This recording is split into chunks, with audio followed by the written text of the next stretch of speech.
Bayang tuan-tuan, bila saya mengatakan ada orang mua, ada orang parik ke rumah, artinya anak kita sedang diintai-intai oleh orang Kristian itu. Saya dah berapa puluh tahun, 40 tahun mendidik anak-anak. Satu Malaysia. Ini saya nak sebutkan lagi ni. Summer camp akan berlaku 2 tarikh cuti sekolah ini. Daripada darjah 1 sampai tingkatan 5. Yang saya pimpin sejak 38 tahun yang lalu. Tuan ingat tak? Saya ada Akademi Keluarga Bahagia Malaysia, Akrab. Ni. Summer camp. Alhamdulillah. Saya sebut aja datang terus. Tengok tuan-tuan, efisiennya orang saya. Sebut datang terus, tak panggil terus datang.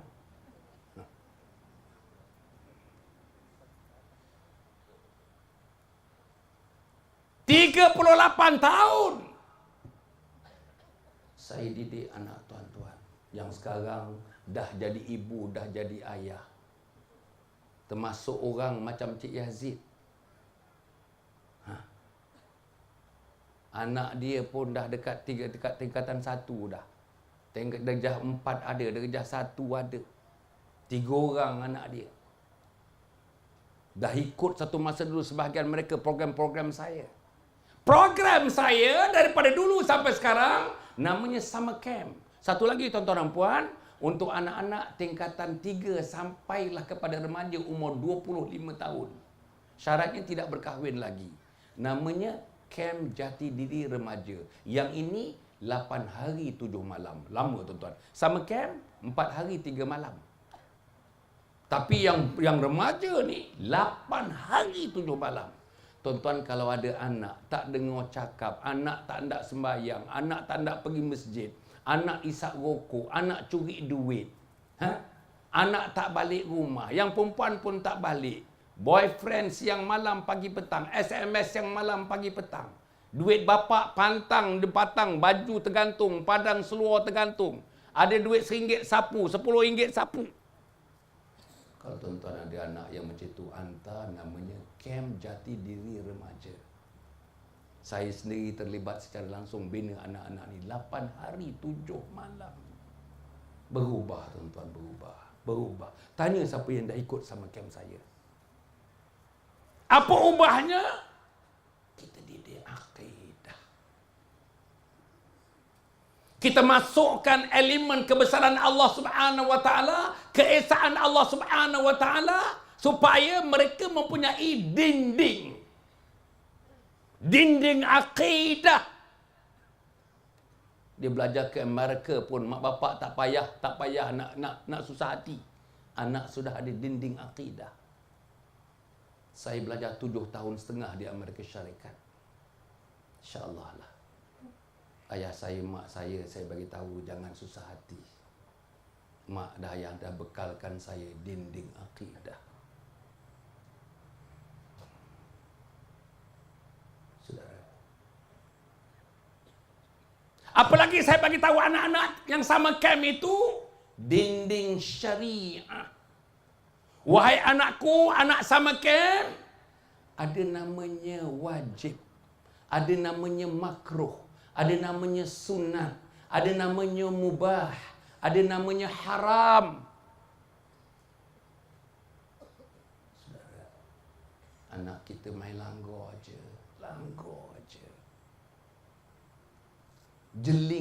Menjeling mak, haram hukumnya. Dosa besar.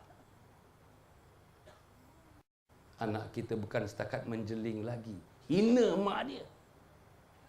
Alah, mak tak tahu, mak senyap aje lah. Begitu anak kita cakap dengan mak dia. Termasuk orang mua. Serius.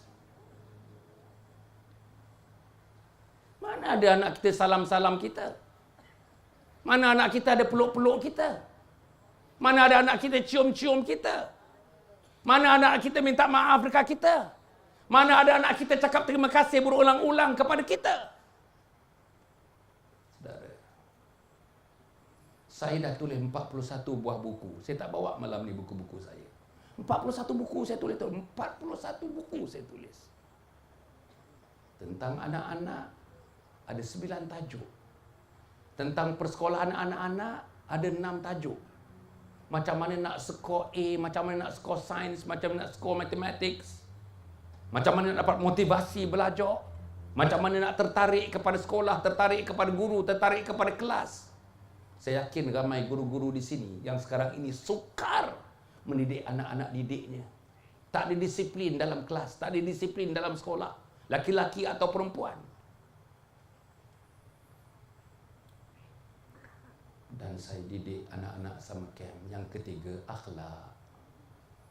Akhlak dengan Allah, akhlak dengan Rasul, akhlak dengan mak, akhlak dengan ayah, akhlak dengan guru, akhlak dengan jiran, akhlak dengan orang tua-tua, akhlak dengan orang alim, akhlak dengan imam, akhlak dengan Bilal, akhlak di masjid. Tuan-tuan, kalau tuan-tuan mengatakan ini tak penting, tuan-tuan tipu diri tuan-tuan sendiri. Anak kita tak ada akhlak. Tak percaya hari Jumaat, saya tak tahulah hari Jumaat. Hari Jumaat kalau di Kuala Lumpur di sana, anak-anak kita sembahyang Jumaat. Sekolah dilepaskan awal pergi-pergi sembahyang Jumaat. Sampaikan tuan-tuan, ada khatib yang macam khutbah, terpaksa berhentikan khutbah. Diam anak-anak di luar, diam. Khutbah sedang dibaca, diam. Tak ada. Bising.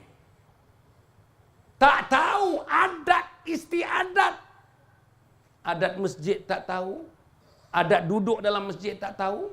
Adat sembahyang dalam masjid tak tahu. Tahiyatul masjid tak tahu. Macam mana? Perkara yang sama berlaku. Saya yakin di Parit Bunga pun, dengan bunganya itu pun berlaku. Tak percaya mesti kita pergi surau Parit Bunga. Parit Jamil, serupa.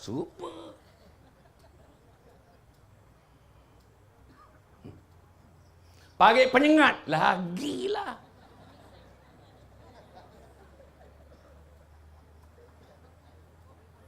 Saya bukan nak. Tuan-tuan jangan anggap saya sebut-sebut nama ni, tempat-tempat ni. Saya zero in. Tidak. Bukan saya nak, tak ada. Tapi saya nak mengatakan, tuan-tuan pergi di mana-mana pun. Bukan anak-anak tak tahu duduk masjid. Anak-anak remaja kita tak tahu duduk masjid. Tak mau duduk masjid. Tak mau datang masjid. Tak mau duduk kuliah masjid. Masjid kat tempat saudara, tuan-tuan. Daripada masjid tu dijadikan ada 12 orang. Sekarang ni pun 12 orang aja ada.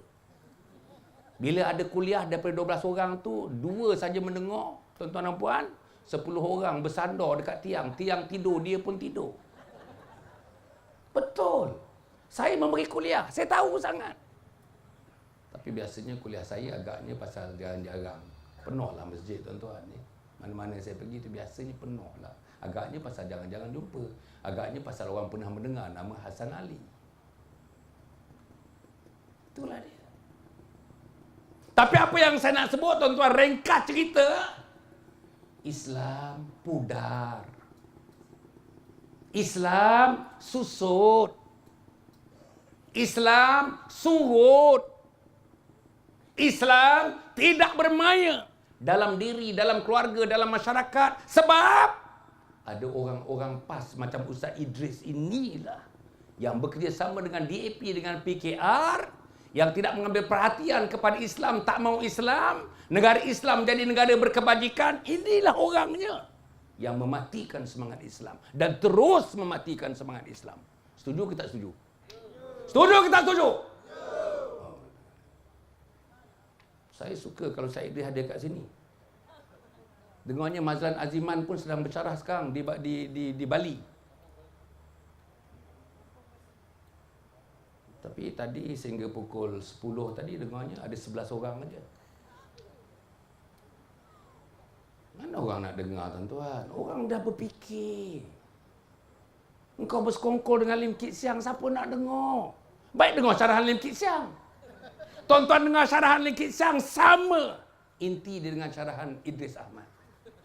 Sama, tuan-tuan, sama. Idris Ahmad tak cerita lagi. Dulu-dulu masa saya masuk PAS, tuan-tuan dan puan, tak sah ceramah PAS. Kalau tak dia baca ayat jihad namanya. Tak baca ayat jihad. Ya ayyuhalladzina amanu hal adullukum ala tijaratin tunjikum min azabin alim. tu'minuna billahi wa rasulihi wa tujahiduna fi sabilillahi bi amwalikum wa anfusikum dzalikum khairul lakum in kuntum ta'lamun. Ayat jihad. Berjihadlah untuk Islam. Pertahankan akidah, pertahankan syariah, pertahankan akhlak, pertahankan agama Allah hatta dengan nyawa kamu sekalipun. Tak sebut lagi dah. Ustaz ini tak sebut. Mak Sabu. Salahuddin Ayub pun tak sebut dah. Yang nak jadi Menteri Besar Johor tu. Tak sebut dah. Apa yang mereka sebut? Freedom.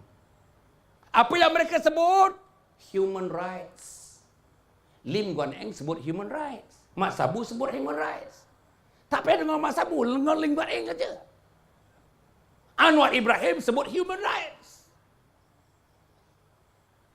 Hasan Ali sebut akidah. Beza. Hasan Ali sebut syariah. Hasan Ali sebut akhlak. Hasan Ali sebut Nabi Muhammad sallallahu alaihi wasallam. Hasan Ali sebut jihad.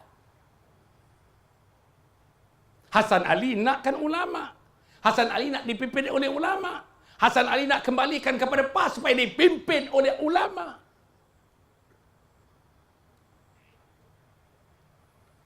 Tuan-tuan, saya mendapat jemputan melalui SMS. Kalau tak silap saya pada 6 hari bulan di Kuala Lumpur. Ada wacana, namanya wacana mengembalikan PAS ke landasan asalnya. Daripada pukul 8 sampai pukul 1.30 tengah hari, tak salah saya di Hotel Vistana Kuala Lumpur. Terbuka kepada ahli PAS. Terbuka kepada ahli PAS yang tidak lagi dalam PAS, tapi ahli PAS yang sudah keluar daripada PAS. Terbuka kepada penyokong-penyokong PAS. Terbuka kepada penyokong-penyokong Tegar PAS. Gunanya apa? Nak bincang setengah hari itu dengan orang-orang yang pernah memegang jawatan penting dalam PAS. Peringkat nasional, peringkat negeri, peringkat kawasan, peringkat bahagian. Untuk mencanai pemikiran macam mana nak kembalikan PAS ke landasan asalnya. Tuan-tuan, kalau ada tuan-tuan di sini, bagi tahu saya. Tuan-tuan boleh datang. Percuma tuan-tuan, di Hotel Vistana. Saya dapat jemputan itu. Dan dia kata dalam 200 orang akan hadir. Penting ni tuan-tuan, penting. Kalau tidak PAS, kesian tuan-tuan. Terumbang-ambing. Idris Ahmad terumbang-ambing. Mazlan Aliman terumbang-ambing. Yang disokong mati-matian Lim Kit Siang, Lim Guan Eng. Yang disokong mati-matian Karpal Singh. Nak buat apa? Ilaha illallah.